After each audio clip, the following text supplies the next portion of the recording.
ایمان پر خاتمہ یا الہی، ایمان پر خاتمہ یا الہی، ایمان پر خاتمہ یا الہی۔ الحمد للہ رب العالمین والصلاة والسلام علی سید المرسلین، اما بعد فاعوذ باللہ من الشیطان الرجیم، بسم اللہ الرحمن الرحیم۔ الصلاة والسلام علیک یا رسول اللہ وعلی آلک وصحابک یا حبیب اللہ۔ الصلاة والسلام علیک یا نبی اللہ وعلی آلک وصحابک یا نور اللہ۔ نویت سنت الاعتکاف، فرمان مصطفیٰ صلی اللہ تعالی علیہ وآلہ وسلم، نیت المؤمن خیر من عملہ، مسلمان کی نیت اس کے عمل سے بہتر ہے۔ اللہ کی رضا کے لیے، ثواب بڑھانے کے لیے آئیے کچھ اچھی اچھی نیتیں کر لیتے ہیں کہ رضا الہی کے لیے، حصول ثواب کے لیے، علم دین حاصل کرنے کے لیے بیان میں شریک رہوں گا۔ تعظیم علم دین کی خاطر جتنا ہو سکا دو زانوں بیٹھ کر کان لگا کر توجہ کے ساتھ سنوں گا، جو باتیں سنوں گا اسے یاد رکھوں گا، عمل کروں گا، دوسروں تک پہنچانے کی کوشش کروں گا۔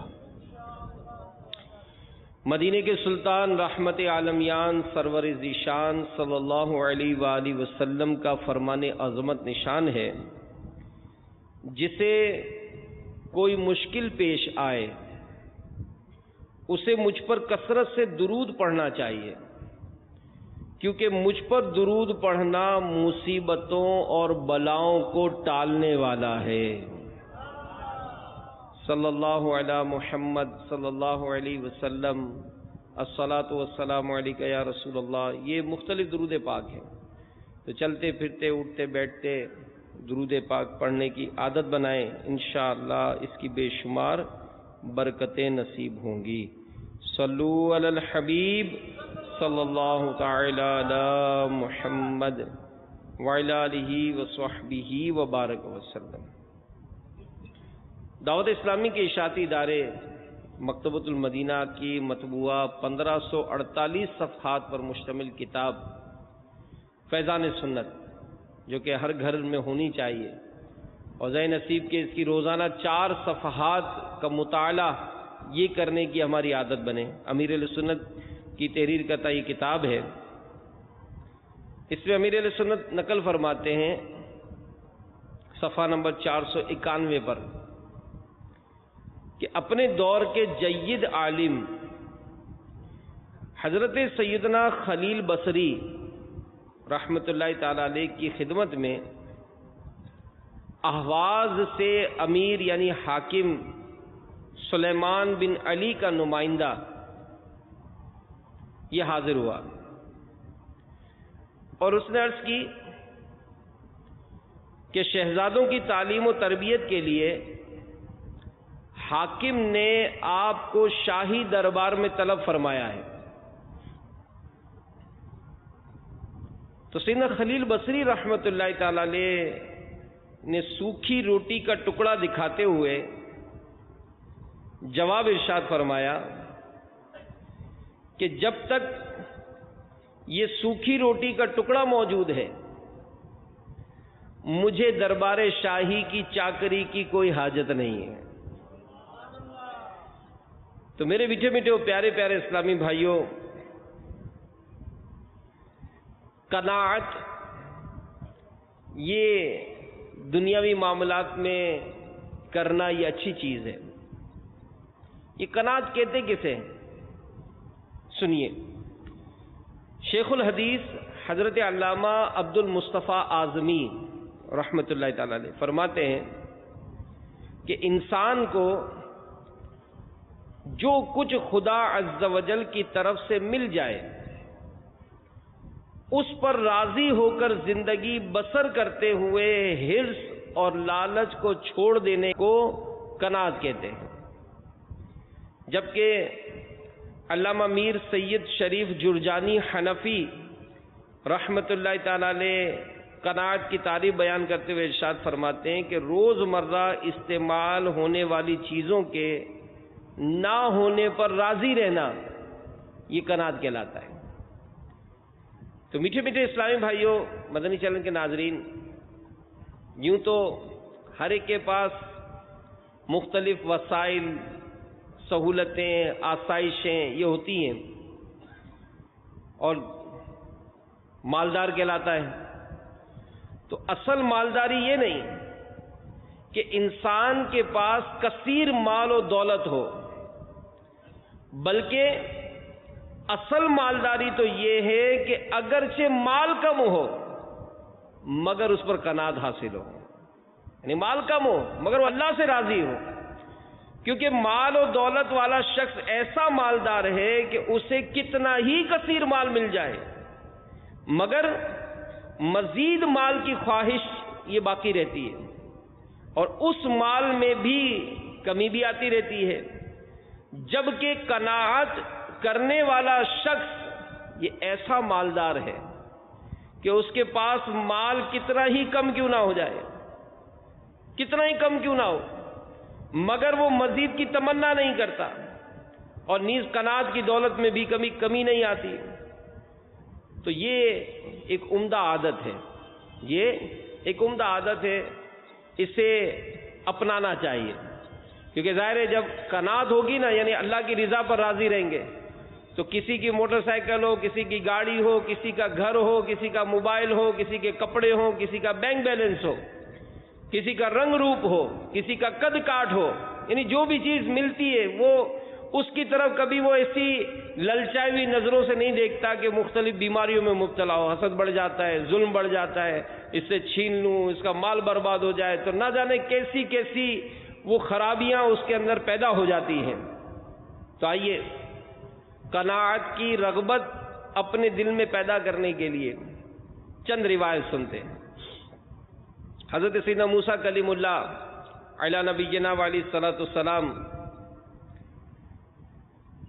آپ نے اللہ کی بارگاہ میں عرض کی کہ اللہ، تیرے بندوں میں سب سے زیادہ مالدار کون ہے؟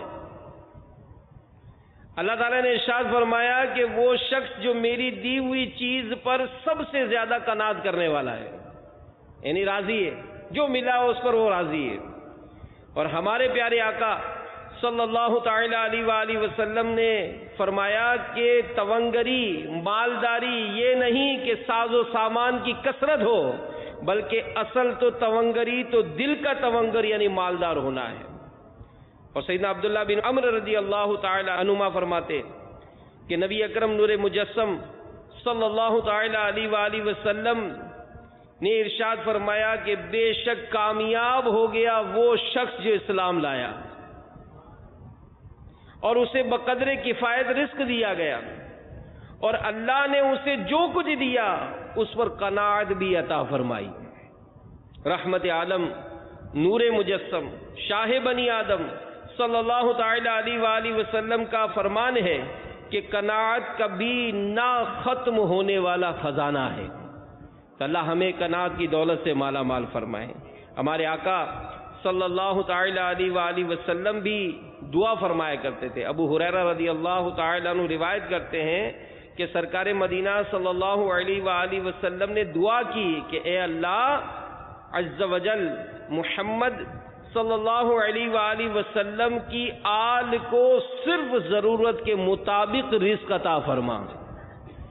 تو ان روایت سے ان لوگوں کے لیے بڑی ڈھارس ہے جو قلیل وسائل، کم آمدنی کا رونا رونے کے بجائے بقدر ضرورت رزق و مال پر قناعت کرتے ہوئے اللہ کی رضا پر راضی رہتے ہیں، اور زبان پر شکوہ رنج و علم لانے سے بچتے ہیں۔ تو یقیناً یہ سب اسی قناعت کی دائمی خزانی کی برکت ہیں۔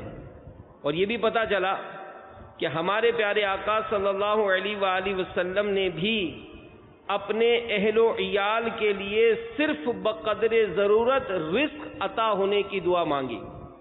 ہمیں بھی چاہیے کہ قلیل وسائل پر قناعت کر کے اس کی برکتیں حاصل کرے. ٹینشن نہ لیں.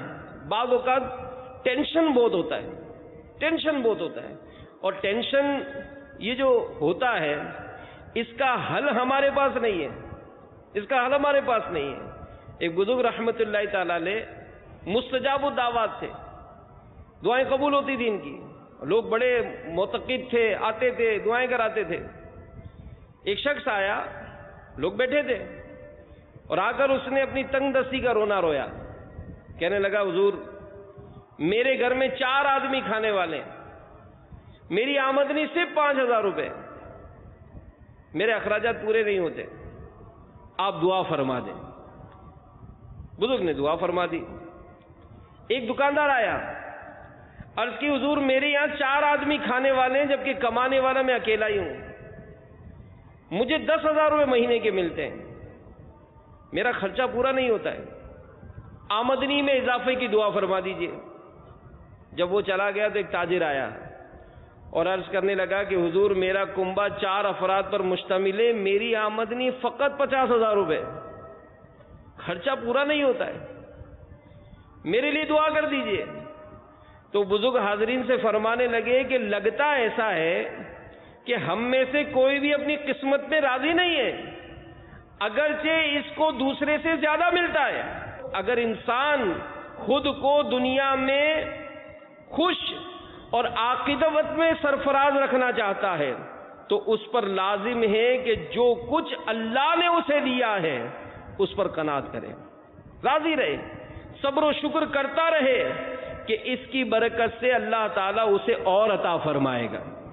تو یہاں وہ افراد جو خاص کر اس چیز میں گھلتے رہتے ہیں کہ یار کاروبار کا, جیسے وہ کہتے ہیں نا دکان کھولنے سے پہلے ٹینشن ہوتا ہے, آج دھندا نہیں ہوگا تو کیا ہوگا, دکان کھولتے ہوئے ٹینشن ہی ٹینشن, یار آج دھندا نہیں ہوگا کیا ہوگا, دھندا نہیں ہوگا کیا ہوگا. بھائی ایسا منہ ہوگا تو گاہک آپ کے پاس رکے گا کیسے؟ تو منہ تو اچھا کر کے جاؤ یار, خوش باش رہو بھائی, مسکراتے چہرے کے ساتھ. اور پھر اس کا صرف ٹینشن اس کا نہیں ہوتا ہے, ٹینشن اس کا گھر پہ بھی آتا ہے.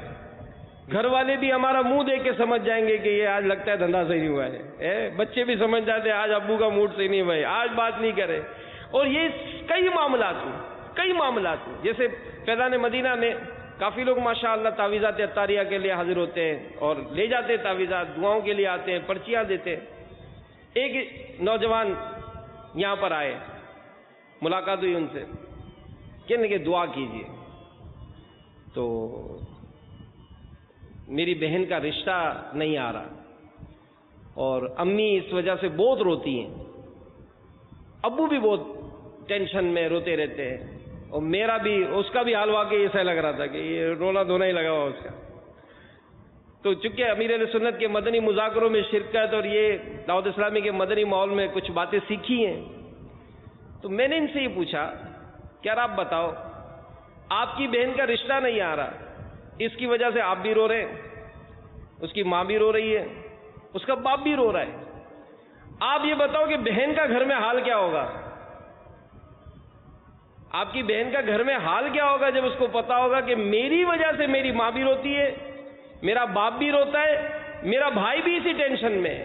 ارے بھائی جب رشتہ ہوگا, نصیب میں جب ہو جانا ہے, آپ یہ کہیں کہ جناب چونکہ میرے پاس جہیز نہیں ہے اس لیے رشتہ نہیں آ رہا, چونکہ ہم مکان نہیں دے سکتے اس لیے رشتہ نہیں آ رہا, چونکہ اس کی عمر زیادہ ہو گئی اس لیے رشتہ نہیں آ رہا, کیونکہ اس کا قد چھوٹا ہے اس لیے رشتہ نہیں آ رہا, کیونکہ اس کا رنگ کالا ہے اس لیے رشتہ نہیں آ رہا. نہیں, یہ آپ کی میری بھول ہے. نصیب مقدر میں جب ہوتا ہے جب ہو جاتا ہے. بڑے بڑے مالداروں کے گھروں میں بھی بیٹیاں بیٹھی ہوتی ہیں. پھر اسی طرح اولاد کے معاملات ہوتے ہیں کہ شادی ہو گئی, اولاد نہیں ہو رہی, 6 سال ہو گئے, 8 سال ہو گئے. قرآن پاک میں اللہ مالک ہے, جسے چاہتا ہے بیٹیاں دیتا ہے, جسے چاہتا ہے بیٹے دیتا ہے, دونوں ملا دیتا ہے, کسی کو بانجھ کر دیتا ہے. وہ مالک ہے, وہ جس طرح چاہے جس کو تقسیم کرے. کسی کو کار عطا کی, کسی کو مال عطا کیا, کسی کو کاروبار عطا کیا. کوئی نوکر بھی ہے, ملازمت کر رہا ہے, کوئی بے روزگار بھی ہے, مالک ہے. لیکن اس مالک نے کھانا پینا عطا تو کیا ہے. ہم زبان پر جو شکوے شکایت لاتے ہیں. دعوت اسلامی کے مکتبۃ المدینہ کی کتاب ہے ہرس, اس کتاب کے صفحہ نمبر 180 پر لکھا ہے کہ بعض حکما کا قول ہے کہ 3 چیزوں میں غور نہ کرو. نمبر 1، اپنی مفلسی اور تنگ دستی اور مصیبت پر، اس لیے کہ اس میں غور کرتے رہنے سے تیرے غم اور ٹینشن میں اضافہ اور ہرس میں زیادتی ہوگی. بیماری آ گئی نا، ہو گیا نا، بیماری ہے نا، اللہ شفا دے گا، اللہ شفا دے گا. میں اور آپ اگر ٹینشن لے کر، اچھا پھر بسا اوقات ہم لوگوں کی طرف رجوع کرتے، یار یہ چاہے گا نا مجھے نوکری مل جائے گی، یار یہ چاہے گا نا میرا کاروبار یوں ہو جائے گا، یہ چاہے گا نا میرے گھر کا معاملہ یوں ہو جائے گا. ہم لوگوں کی طرف رجوع زیادہ کرتے ہیں. ارے رب کی بارگاہ میں دعا کرو نا، اعتقاد مضبوط کرو، اپنا دکھ، اپنا درد، اپنا غم اپنے رب کی بارگاہ میں عرض کرو. وہ چاہے گا تو راتوں رات آپ کے سارے مسئلے حل ہو جائیں گے. ایک شخص رات کو سو رہا تھا، اس کو نیند نہیں آ رہی تھی.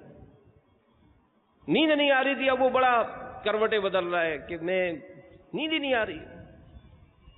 آخر وہ بستر سے اٹھا، کپڑے تبدیل کیے، گاڑی نکالی اور ڈرائیونگ کرتا ہوا نکل پڑا. اب چلتے کافی دور جا کر اس مسجد نظر آئی اس کو. تو اس نے کہا چلو یار مسجد میں چلتے ہیں، کچھ نماز وغیرہ پڑھ لیں، دل کو سکون مل جائے گا. اب گاڑی اس نے پارک کی، وضو وغیرہ کیا. جیسے ہی مسجد کے اندر آیا، ایک شخص دعا مانگ رہا تھا، روتے روتے گڑ گڑا رہا ہے، رو رہا ہے، آنسو بہا رہا ہے. اب اس شخص نے جب اس کو روتے ہوئے دیکھا تو دل میں اس کے خیال آیا کہ لگتا ہے یار اس کے مدد کے لیے مجھے بھیجا ہے، یا اس کی مدد کے لیے میں یہاں آیا ہوں. اب جیسے وہ دعا سے فارغ ہوا، اس نے آگے بڑھ کر سلام کیا اور اس سے پوچھا کہ بھائی خیریت، آپ اتنا رو رہے ہیں؟ تو کہنے لگا کہ میری بیوی کا آپریشن ہے صبح، میرے پاس رقم نہیں ہے، بہت پریشان ہوں. اس نے پوچھا کتنی رقم چاہیے؟ کہ 10,000 روپے کی ضرورت ہے. اس نے جیب سے پرس نکالا، 10,000 روپے نکالے اور اس کو دیے. جیسے ہی اس شخص نے 10,000 روپے لیے، وہ شخص کہتا ہے کہ میرے دل میں بڑا سکون طاری ہو گیا، میرا دل جو بے چینی تھی نا وہ سکون میں تبدیل ہو گئی. تو میں نے کہا کہ بس یہی نیکی مجھے کرنی تھی. اب میں نے بڑی محبت کے ساتھ اپنا کارڈ نکالا اور اس شخص کو دیتے ہوئے کہا کہ یہ کارڈ رکھ لو، جب بھی آپ کو ضرورت ہو آپ میرے پاس آ جانا. تو اس شخص نے 10,000 تو رکھ لیے، کارڈ واپس کر دیا کہ اس کارڈ کی مجھے ضرورت نہیں ہے. کہنے لگا نہیں رکھ لو، جب ضرورت ہو تم میرے پاس آ جانا، تمہاری میں مدد کر دوں گا. کہ نہیں میرے پاس اس سے اچھا پتہ ہے. کمال ہے، جب اس سے اچھا پتہ ہے تو مجھ سے کیوں لیے؟ تو کہنے لگا کون ہے جس کا تمہارے پاس پتہ ہے؟ کہتے جس نے آج تمہیں بھیجا ہے، جس نے آج تمہیں بھیجا ہے. ارے میں جب غم زدہ ہوں گا، جب میں پریشان ہوگا، اپنے رب کی بارگاہ میں گڑ گڑاؤں گا، اللہ میرے مسائل کو حل فرما دے گا. یہ اعتقاد ہے. کیا یہ ذہن ہمارا بنتا ہے؟ ہم تو لوگوں سے ہی مطلب ٹک ٹکی باندھے ہوتے ہیں کہ بس یہ چاہے گا نا میرا مسئلہ حل ہو جائے گا، یہ چاہے گا تو اس کو فون کر دے گا، یہ چاہے گا تو میری نوکری کا مسئلہ حل ہو جائے گا. میرے میٹھے میٹھے اور پیارے پیارے اسلامی بھائیوں، اپنی تنگ دستی، اپنی مصیبت، اپنی مفلسی، اپنی بیماری پر غور و فکر کرتے رہنے سے آپ کے ٹینشن میں ہی اضافہ ہوگا. تو کیا چیز حکمہ فرماتے ہیں کہ 3 چیزوں میں غور نہ کرو، کہ ایک چیز یہی تنگ دستی اور ٹینشن. دوسرا، خود پر ظلم کرنے والے کے ظلم پر غور نہ کرو، اس سے تیرے دل میں کینہ بڑھے گا اور غصہ باقی رہے گا. اور تیسرا، دنیا میں زیادہ دیر زندہ رہنے کے بارے میں نہ سوچ کہ اس طرح تم مال جمع کرنے میں اپنی عمر ضائع کر دے گا اور عمل کے معاملے میں ٹالم ٹول سے کام لے گا. تو میرے میٹھے میٹھے اور پیارے پیارے اسلامی بھائیوں، اللہ تعالیٰ نے جو دیا اس پر راضی رہیں. اور بعض اوقات اگر کوئی کمانے میں مصروف ہوتا ہے نا، تو یہ بھی مطلب بسا اوقات اس سے جب پوچھا جاتا ہے تو جھوٹ بولتے ہیں. جیسے اگر مثال کسی کو کوئی مال کمانے میں لگا ہوا ہے، اس کو نیکی کی دعوت دی جاتی ہے تو وہ جھوٹ بولتے ہیں. اس کی مثالیں امیر علیہ سنت نے دی اور جھوٹ کی تعریف بھی لکھی ہے کہ کسی بات کو، یعنی کہ جھوٹ اسی وقت اسی صورت میں کہا جائے گا جب کہ وہ بات سچ کی الٹ ہو اور جان بوجھ کر کہی گئی ہو. اور اس میں شرعی اجازت و رخصت کی بھی گنجائش نہ ہو.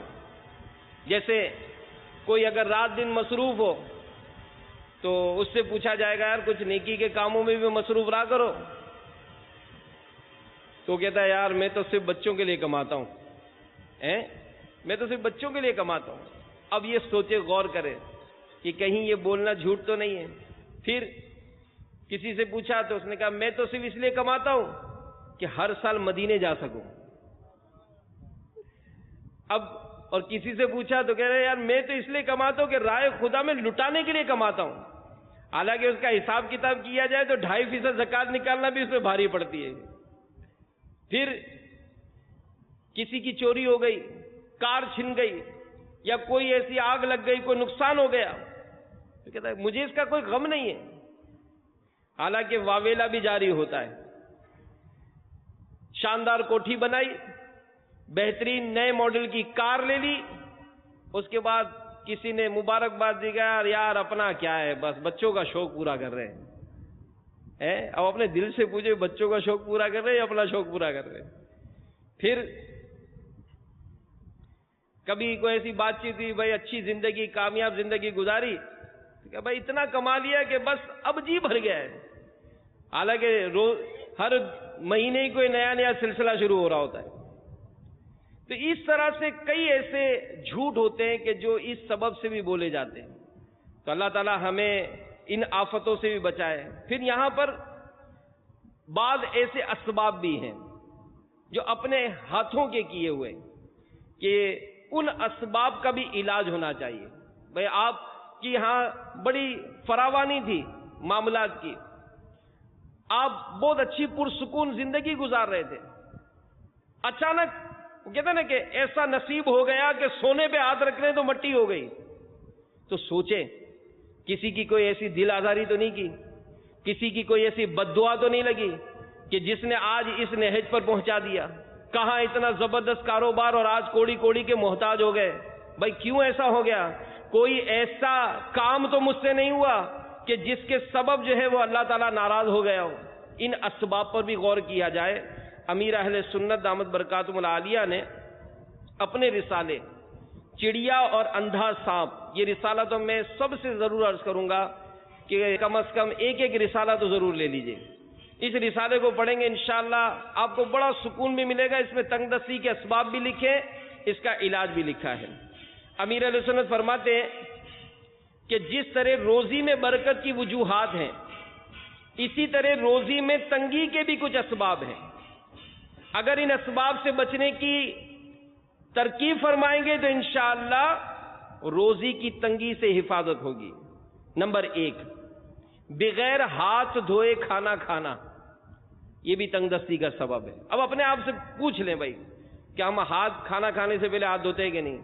جبکہ ایک حدیث کا مفہوم ہے کہ جو کھانا کھانے سے پہلے کھانا کھانے کا وضو کرتا ہے، اور کھانا کھانے کا وضو یہ کہ ہاتھ دھوئے، کلی کرے اور منہ کے اگلے حصے پر یہ ہاتھ پھیرے، تو اللہ تعالیٰ اس سے فقر یعنی تنگ دستی کو دور فرما دیتا ہے. اب ہمارا حال ہے ایسا یا ہمارا تو بھائی ٹائم ہی نہیں ہے ہم کو. تو بغیر ہاتھ دھوئے کھانا کھانا یہ تنگ دستی کا سبب ہے. ننگے سر کھانا یہ بھی تنگ دستی کا سبب ہے. اندھیرے میں کھانا کھانا یہ بھی تنگ دستی کا سبب ہے. جنابت یعنی غسل فرض ہونے کی حالت میں کھانا کھانا یہ بھی تنگ دستی کا سبب ہے. دسترخوان پر نکلا ہوا کھانا کھانے میں دیر کرنا، کھانا نکلا ہوا ہے اور اپنے گھوم پھر رہے ہیں، یہ بھی تنگ دستی کا سبب ہے. اسی طرح کھائے ہوئے برتن صاف نہ کرنا یہ بھی تنگ دستی کا سبب ہے. کھانے پینے کے برتن کھلے چھوڑ دینا یہ بھی تنگ دستی کا سبب ہے. روٹی کو ادھر ادھر اس طرح ڈال دینا کہ بے ادبی ہو اور پاؤں میں آئے، تنگ دستی کا سبب. زیادہ سونے کی عادت یہ بھی تنگ دستی کا سبب ہے. بے حیائی کے ساتھ پیشاب کرنا یہ بھی تنگ دستی کا سبب ہے. دسترخوان پر گرے ہوئے دانے کھانے کے ذرے وغیرہ اٹھانے میں سستی کرنا یہ بھی تنگ دستی کا سبب ہے. بلکہ ضمن میں حضرت سیدنا حتبہ بن خالد رضی اللہ تعالیٰ عنہ، یہ نہیں کہ جو عاشق رسول ہو، جو آقا سے محبت کرتا ہو، وہ تو آقا کی سنتوں پر عمل کرے گا، آقا کے ارشادات پر عمل کرے گا. تو محدث صاحب جو ہے ان کو خلیفہ بغداد مامون رشید نے اپنے یہاں مدعو کیا. اور کھانے کی دعوت پیش کی. کھانا کھانے کے بعد محدث صاحب جو ہے وہ دسترخوان پر گنے ہوئے دانے جو ہے وہ چن چن کر اٹھانے لگے. تو خلیفہ بغداد کہنے لگا کہ اے شیخ، کیا آپ کا پیٹ نہیں بھرا؟ فرمایا کیوں نہیں؟ دراصل بات یہ ہے کہ مجھ سے سیدنا حماد بن سلمہ رضی اللہ تعالی عنہ نے ایک حدیث بیان فرمائی کہ جو شخص دسترخوان کے نیچے گرے ہوئے ٹکڑوں کو کھائے گا وہ فقر یعنی تنگ دستی سے بے خوف ہو جائے گا. اپنی عادت بنائیں کہ اپنا برتن بھی صاف ہو. اور ذہن نصیب الحمدللہ امیر اہل سنت تو یہ سمجھے کہ ہر معاملے میں رہنمائی فرماتے ہیں کہ پلیٹ کس طرح صاف کرنی ہے، کس طرح دھو کر پینی ہے. سارے مناظر مدنی چینل پر ہم کو تربیت کے لیے دکھائے جاتے ہیں. تو ٹھیک ہے، بڑے بڑے تھالوں میں نہ کھائیں، اپنے حصے کا پلیٹ میں نکال کر کھائیں، برتن صاف کریں، دھو کر پیئیں، انشاءاللہ برکت میں. اور پھر امیر اہل سنت کی احتیاطیں کمال ہے، کمال کی احتیاط ہے. سبحان اللہ. ایک رسالہ ہے جو امیر اہل سنت سے محبت کرتے ہیں، آپ کی سیرت پر مکتبۃ المدینہ شائع کر رہا ہے. قسط نمبر 7 طے کرے شرم و حیا، یہ امیر اہل سنت کی سیرت پہ ایک رسالہ لکھا ہے. اس میں مختلف امیر اہل سنت کے واقعات لکھے ہیں. ایک کمال کی چیز میں بتاتا ہوں آپ کو، کمال کی چیز، یعنی ایسا کہ مزہ آ جائے. کہ امیر اہل سنت دامت برکاتہم العالیہ کی سیرت کے حوالے سے لکھا ہے کہ جب کبھی آپ بیرون ملک سفر پر جاتے ہیں تو اپنے مکتب کی گھڑی کا سیل نکال کر جاتے ہیں. فرماتے ہیں کہ اب میں اتنے دن آؤں گا نہیں، یہ گھڑی یوں ہی چلتی رہے گی، سیل ضائع ہوتا رہے گا. تو سیل نکال کر ڈال جاتے ہیں تاکہ بچت ہو جائے اس میں. اب اس کو کنجوسی نہیں کہیں گے. آپ سوچ دیکھیں نا کہ ایک شخص ایک مکتب میں 1 ہفتے 15 دن 1 مہینے کے لیے آتا ہی نہیں ہے اور وہ گھڑی چلتی رہے گی، تو ظاہر ہے اس میں وہ کیڑے مکوڑوں نے تو ٹائم دیکھنا نہیں ہے.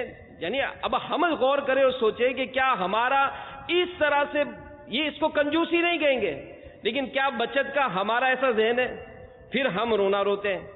تو بہرحال میرے میٹھے میٹھے اور پیارے پیارے اسلامی بھائیوں، اس طرح کی جو تربیت کے مدنی پھول ملیں، ان کو اپنی زندگی کا حصہ بنائیں. انشاءاللہ آپ کو اس کی بے شمار برکتیں ملیں گی. ایک اور رزق میں برکت کا بے مثال وظیفہ، سبحان اللہ. ایک صحابی رضی اللہ تعالیٰ عنہ نے عرض کی، یا رسول اللہ صلی اللہ علیہ وآلہ وسلم، دنیا نے مجھ سے پیٹھ پھیر لی. فرمایا کیا وہ تسبیح تمہیں یاد نہیں جس کی برکت سے روزی دی جاتی ہے؟ جب صبح صادق طلوع ہو تو یہ تسبیح 100 بار پڑھا کرو، سبحان اللہ و بحمدہ سبحان اللہ العظیم استغفر اللہ. دنیا تیرے پاس ذلیل ہو کر آئے گی. وہ صحابی چلے گئے، کچھ مدت ٹھہر کر دوبارہ حاضر ہوئے. عرض کی یا رسول اللہ صلی اللہ علیہ وآلہ وسلم، دنیا میرے پاس اس کثرت سے آئی، میں حیران ہوں، کہاں اٹھاؤں کہاں رکھوں. اعلی حضرت رحمت اللہ تعالی علیہ فرماتے ہیں اس تسبیح کا ورد حتی الامکان طلوع صبح صادق کے ساتھ ہو، ورنہ سورج طلوع ہونے سے پہلے جماعت قائم ہو جائے تو اس میں شریک ہو کر بعد کو عدد پورا کیجئے. اور جس دن قبل نماز بھی نہ ہو سکے تو خیر طلوع شمس یعنی سورج نکلنے سے پہلے.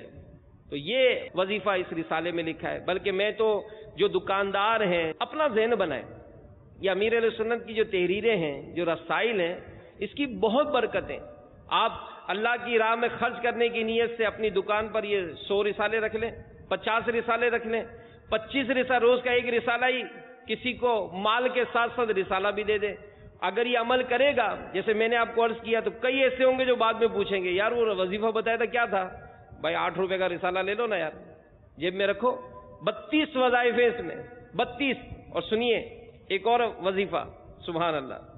جو شخص طلوع آفتاب کے وقت بسم اللہ الرحمن الرحیم 300 بار اور درود شریف 300 بار پڑھے، اللہ تعالیٰ اس کو ایسی جگہ سے رزق عطا فرمائے گا جہاں اس کا گمان بھی نہ ہوگا. اور روزانہ پڑھنے سے انشاءاللہ عز و جل 1 سال کے اندر اندر امیر و کبیر ہو جائے گا.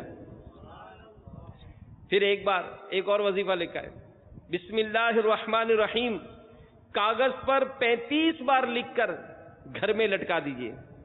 انشاءاللہ شیطان کا گزر نہ ہوگا اور رزق کے حلال میں خوب برکت ہوگی. اگر دکان میں لٹکائیں گے اور جائز کاروبار ہوا تو انشاءاللہ عز و جل خوب چمکے گا. یہ وظیفہ لکھا ہے. پھر اسی طرح ملازمت ڈھونڈتے ہیں، اس کا وظیفہ لکھا ہے. ہم چاہتے ہیں کہ فلاں مقام پر میرا تبادلہ ہو جائے، اس میں اس کا وظیفہ لکھا ہے. ہم چاہتے ہیں کہ میں انٹرویو دینے جا رہا ہوں، اس میں کامیاب ہو جاؤں، اس کا وظیفہ لکھا ہے. ہمارا مال تو ہے بھائی، چوری نہ ہو، اس کا وظیفہ لکھا ہے. کام کاج تو کرتا ہوں مگر دھندے میں دل نہیں لگتا، اس کا وظیفہ لکھا ہے. میرے اوپر غربت طاری ہو رہی ہے، اس سے نجات پانا چاہتا ہوں، اس کا وظیفہ لکھا ہے. میرا افسر مجھ سے ناراض نہ ہو، راضی رہے، اس کا وظیفہ لکھا ہے. سامان، گاڑی، گھر یہ بک نہیں رہا، کیا وظیفہ پڑھے، یہ وظیفہ لکھا ہے. فلاں شخص ہمارا رشتہ دار گم ہو گیا، گھر سے کوئی بچہ گم ہو گیا، کیا پڑھنا چاہیے، یہ وظیفہ لکھا ہے. رزق کے دروازے مجھ پر کھل جائیں، اس کا وظیفہ لکھا ہے. اور بھی برکت ہی برکت ہے. یہ مختصر سا رسالہ امیر اہل سنت کا، جس کا نام ہے چڑیا اور اندھا سانپ، اس کو حاصل کیجئے، اس کو پڑھیے بھی، دوسروں تک بھی پہنچائیے. اور پھر اللہ عز و جل پر اعتقاد مضبوط ہونا. پھر یہ ملتا جب ہی ملتا ہے. اعتقاد مضبوط ہوگا جب ہی یہ برکتیں ملیں گی. ایک لکڑہارا روزانہ دریا پار جا کر لکڑیاں کاٹ کر لاتا تھا اور بیچ کر اپنے بال بچوں کا پیٹ پالتا تھا. اب پل چونکہ اس کے گھر سے کافی دور تھا، اس لیے آنے جانے میں کافی وقت صرف ہو جاتا تھا، اور یوں مالی طور پر وہ بڑا آزمائش کا شکار رہتا تھا. ایک دن اس نے مسجد کے اندر ایک مبلغ کے بیان میں بسم اللہ الرحمن الرحیم کے عظیم الشان فضائل سنے. اب دیکھیں جو بات میں نے کی نا، اعتقاد مضبوط ہوگا تو ملے گا. تو مبلغ کی بات سن کر اس کے ذہن میں بیٹھ گئی کہ بسم اللہ شریف کی برکت سے بڑا مسئلہ حل ہو سکتا ہے. چنانچہ جب جنگل میں جانے کا وقت ہوا تو وہ پل کی طرف نہیں گیا، بلکہ بسم اللہ شریف پڑھ کر دریا میں اتر گیا اور چلتے چلتے دریا پار کر گیا. لکڑیاں کاٹنے کے بعد پھر اس نے اسی طرح رخ کیا اور بسم اللہ کی برکت کا ظہور ہونے لگا. تھوڑی ہی عرصے میں مالدار ہو گیا. اچھا، پھر اس میں یہ سب جو ہے یہ یقین کامل کی برکت ہے. اعتقاد مضبوط ہوگا کہ اللہ کے نام کا ورد کر رہا ہوں، اللہ کے نیک بندے نے یہ وظائف عطا کیے، انشاءاللہ اس کی برکتیں حاصل کروں گا، تو جب ہی ملے گا. اگر اعتقاد متزلزل ہوا تو پھر نہیں ہوگا. یقین کامل سے متعلق حجت الاسلام امام محمد غزالی رحمۃ اللہ تعالی علیہ نے سورہ یوسف کی تفسیر میں ایک سبق آموز حکایت نقل کی. ایک مرتبہ بغداد معلیٰ میں ایک شخص نے کھڑے ہو کر لوگوں سے 1 درہم کا سوال کیا، 1 درہم مانگا. تو مشہور محدث سیدنا ابن سماک رحمۃ اللہ تعالی علیہ نے فرمایا کہ تم کو کون سی سورت اچھی طرح یاد ہے؟ تو اس نے کہا سورۃ الفاتحہ مجھے یاد ہے. فرمایا ایک بار پڑھ کر اس کا ثواب میرے ہاتھ بھیج دو، میں اس کے بدلے اپنی ساری دولت دے دیتا ہوں. اس نے 1 درہم مانگا تھا. ابن سماک نے فرمایا کہ سورہ فاتحہ پڑھو اور اس کا ثواب مجھے بیچ دو، میں اپنی ساری دولت تمہیں دے دیتا ہوں. تو اس نے کہا حضرت میں مجبور ہو کر 1 درہم کا سوال کرنے آیا ہوں، قرآن بیچنے نہیں آیا. یہ کہہ کر وہ سائل قبرستان کی طرف چلا گیا. بارش شروع ہو گئی، حتیٰ کہ اولے برسنے لگے. وہ ایک چھجے کے نیچے پناہ لینے کے لیے لپکا. وہاں سبز لباس میں ملبوس ایک سوار پہلے سے موجود تھا. اس نے کہا کہ تم نے ہی سورۃ الفاتحہ کا ثواب بیچنے سے انکار کیا تھا؟ کہا جی ہاں. سوار نے اس کو 10,000 درہم کی تھیلی دی اور کہا ان کو خرچ کرو، انشاءاللہ اتنے ہی مزید دوں گا. سائل نے پوچھا حضور آپ کون ہیں؟ سوار نے بتایا کہ میں تیرا یقین ہوں. یہ کہہ کر وہاں سے چلا گیا. تو اللہ کے ذات پر اعتقاد، انشاءاللہ اس کی برکتیں ملیں گی. اور یہی برکتیں حاصل کرنے کے لیے اچھا ماحول ہوگا تو ہی مطلب یہ برکتیں ملیں گی. ورنہ اگر کسی سے شکوہ کرتے کہ یار دھندا نہیں ہے، یہ نہیں ہے، تو بسا اوقات اس میں کفریہ کلمات بھی کہہ جاتا ہے. کفریہ کلمات کے بارے میں سوال جواب اس کتاب میں آپ پڑھیں، آپ کو ایسی بہت ساری مثالیں ملیں گی کہ اگر کاروباری مشکلات ہوئیں، کوئی نوکریوں کے مسائل ہوئے، نوکری لگ نہیں رہی، کوئی کاروبار میں نقصان ہو گیا، کوئی چوری ہو گئی، کوئی آگ لگ گئی، کوئی مسئلہ ہوا، تو زبان پر شکوہ شکایت، یہاں تک کہ رب تعالیٰ کی ذات پر اعتراض، اور نہ جانے کیسے کیسے گناہوں کے سبب بندہ جو ہے وہ کفر میں مبتلا ہو جاتا ہے۔ تو اس کی معلومات کے لیے بھی کتاب کفریہ کلمات کے بارے میں سوال جواب کا مطالعہ یہ کریں۔ اللہ تبارک و تعالیٰ سے دعا ہے کہ اللہ تعالیٰ ہمیں عافیت کے ساتھ آسان رزق حلال نصیب فرمائے، اور ہمیں اتنا عطا فرمائے کہ ہم کسی کے محتاج نہ رہیں۔ اللہ اپنے سوا ہمیں کسی کا محتاج نہ کرے، یقین کامل کی برکتیں عطا فرمائے، اور آسان رزق حلال ہمارا مقدر بنائے۔ آمین بجاہ النبی الامین صلی اللہ تعالی علیہ وآلہ وسلم۔ صلو علی الحبیب صلی اللہ تعالی علیہ وسلم۔ ایمان پر